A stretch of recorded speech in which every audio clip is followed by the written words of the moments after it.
አሸነፈን። ውይ ሩትዬ የምትደግፈው አርሰናል እንግዲህ ዋንጫ በልተዋል ዛሬ ማለት ነው። ቲክቶክ እብደት ላይ ነው ያለው። ሩትዬ የኔ ጀግና ማለት ነው፣ የኔ ልዕልት፣ አንቺ እኮ ጀግና ነሽ ማለት ነው። ወንድን እኮ ነው የምታስንቂው። የአንቺ ባሌ ነው ብለሽ ከሱ ጋር ስትኖር የነበረው ሽልጥልጥ ራሱ ምንም ስፖርት ምናምን የሚባለው ነገር አያይም። የሆነ ሴት እሱ ሴት ብቻ ያሳድድ ማለት ነው።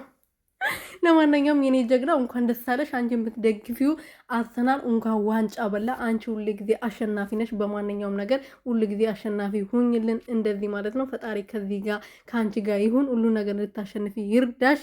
እንኳን ደስ አለሽ የኔ ቆንጆ ማለት ነው። ሰላም ሰላም ቤተሰብ እንዴት ናችሁ? ደህና ናችሁ ወይ? እኔ ያለው ፈጣሪ የተመሰገነው። በያላችሁበት ሰላማችሁ ብዝት ይበል። ከመሸ መጥቼላችኋለሁ። ደስ የሚል ነገር አይቼ ነው። እዩ ቲክቶክ ላይ ላይቭ ላይ እያበደ ነው። ሩትዬም ደግሞ አርሰናል በማሸነፉ የእሷ አሸናፊዎች የእሷ ጀግናዎች አሸንፈው እንግዲህ በጣም ደስ ብሏት በቲክቶኩ በጣም ደስ የሚል ቪዲዮ ፖስታለች ማለት ነው። እዩም ላይቭ ላይ እያበደ ነው፣ ግን ጫጫታ ስላለው